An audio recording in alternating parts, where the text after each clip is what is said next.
네, 22대 국회 입성에 성공한 화재 당선인들을 보는 시간입니다. 이번 선거에서는 지역구에서 처음으로 90년대생 당선인이 나왔죠. 지난 시간부터 그 주인공들을 한 명씩 만나보고 있는데요. 네, 오늘 이 시간엔 더불어민주당 경기 화성정 전용기 당선인 연결해 보겠습니다. 나와 계시죠?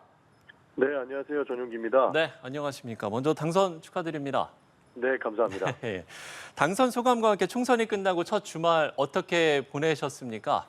네, 정치인들한테는 기본적으로 주말이 없습니다. 그래서 이번 주 주말에도 저희 동탄에 있는 센트럴파크에 나가서 우리 주민들과 이렇게 민원 상담실을 찾아가는 민원 상담실을 열면서 그렇게 보냈습니다. 네. 네. 예, 계속해서 말씀해 주시죠.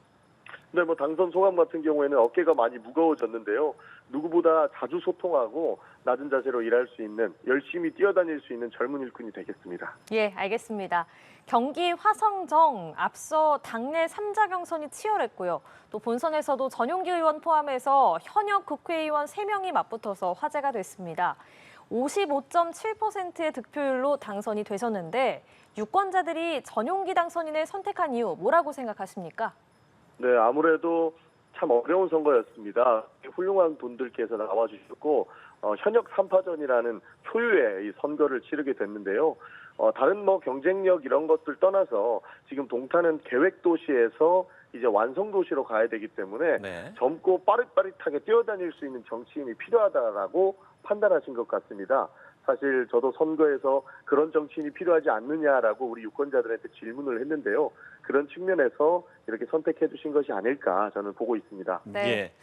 자, 4년 전에 비례대표로 시작해서 이번 총선에서 지역구 의원으로 발돋움하게 됐습니다. 글쎄요, 느낌이 좀 다르실 것 같아요. 어떻습니까?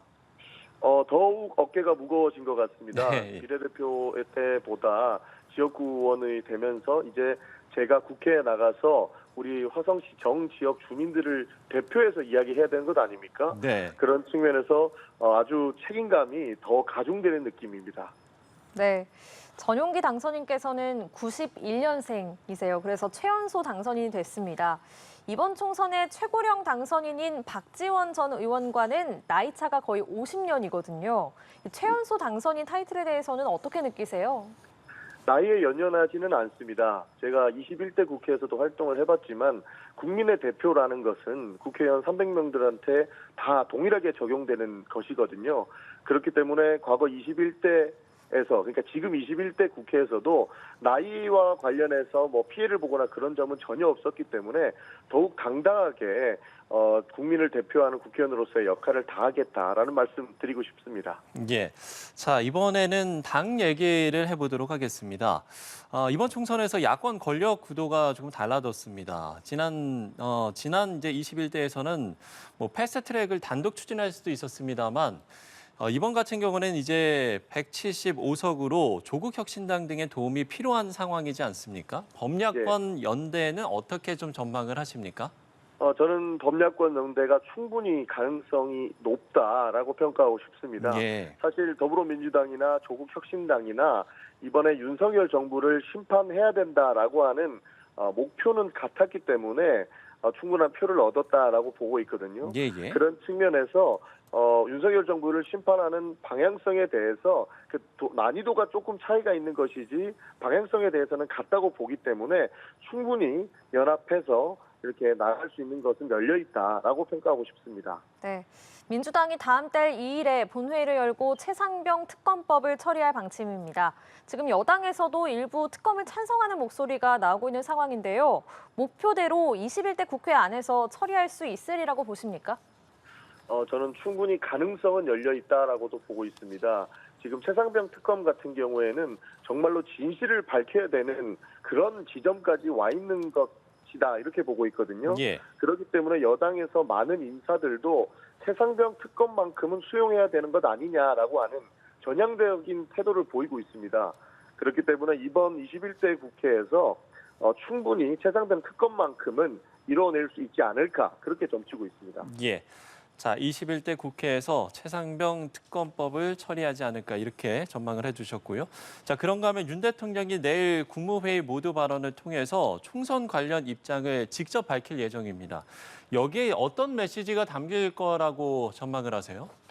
저는 무엇보다 반성과 성찰이 담겨 있어야 된다라고 생각합니다. 예, 예. 그리고 지금까지 대국민 담화를 통해서 일방적인 메시지만 보냈는데 앞으로는 소통 방식도 바꿔서 국민들의 이야기를 잘 듣는 그런 정부가 되겠다라는 내용이 꼭 담겨야 된다고 생각을 합니다. 사실 이번 총선을 통해서 윤석열 정부가 가야 할 방향에 대해서 재조정이 필요하다. 국정 기조의 전환이 필요하다라는 것은 대통령께서 느꼈을 것이라고 보고 있습니다. 그렇기 때문에 국정 기조의 전환과 더불어서 소통을 더 자주 하겠다라는 메시지는 꼭 담겨야 된다라고 생각합니다. 네, 윤석열 대통령의 내일 발표에 총리와 비서실장 인선에 대해서도 언급이 있을지가 주목이 되고 있습니다. 어떤 인물이 적합하다고 보세요? 누가 해야 된다라고 하는 것은 없습니다. 그러나 국정 기조를 전반적으로 전환할 수 있는 중립적인 인사가 거론이 되어야 된다라고 보고 있습니다. 예, 예. 지금까지 언론을 통해서 나와 있는 인사들은 대개 국회에서 보여줬던 모습들이 대립각을 세우는 인물들이 이렇게 언론 보도를 통해서 나오게 됐는데요. 이런 분들보다는 정말로 야당의 입장도 수용을 하고 국민들의 입장도 잘 들어줄 수 있는 그런 중립적인 인사가 거론이 되어야 된다라고 보고 있습니다. 예. 자, 총선 이후에 영수회담 성사가 정치권의 최대 화두로 떠오르고 있는 것 같습니다. 가능성이 있다고 보십니까? 가능성은 충분히 있다고 봅니다. 그리고 그렇게 되어야 한다라고까지 생각합니다. 조금 전까지 대통령께서 소통의 방식을 전환하셔야 된다라고 말씀을 드렸는데요. 대통령께서 못 만나실 국민이 어디 있습니까? 그렇기 때문에 전 국민을 다 만나야 된다라고 생각을 하는데 그 첫 번째 마중물이 제1야당의 이재명 대표님이시고 두 번째가 오히려 조국 대표가 될 수 있다라고 보고 있기 때문에 저는 영수회담을 넘어서 제3당 대표까지도 만나서 대승적인 정치 결단을 윤석열 대통령께서 해주셔야 된다라고 생각합니다. 네, 알겠습니다. 마지막으로 앞으로 이런 정치를 해나가겠다, 이런 포부 한 말씀 해주시죠. 네, 국민들께서 기회를 주신 만큼 저는 더 낮은 자세에서 많이 소통하고 그리고 해야 할 일을 꼭 하는 국회의원이 되겠다는 말씀 드리고 싶습니다. 네, 믿어주신 만큼 책임지는 국회의원 될 수 있도록 노력하겠습니다. 감사합니다. 낮은 자세에서 많이 소통하는 의원이 되겠다. 네, 더불어민주당 경기 화성정 전용기 당선인과 이야기 나눠봤습니다. 당선인님 오늘 말씀 고맙습니다. 감사합니다. 네.